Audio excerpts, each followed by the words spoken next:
Good evening. आज कवितार शीर्षक निशब्द कविता। मु सस्मिता।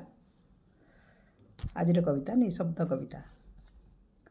निशब्दर कविताटीए लेखे शब्द सब फेरी आसिले तुम दुआर मुहरु।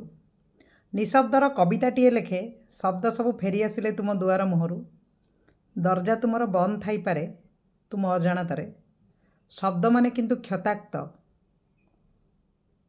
किंतु क्षताक्त फेरिले। क्षत सब एते गभीर जे मु आखि बंद करदेली। क्षत सब एते गभीर जे मु आखि बंद करदेली।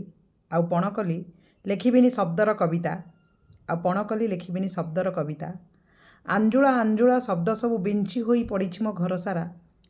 चुप करी उंडी थरे देखी जाओ। चुप करी उंडी थरे देखी जाओ।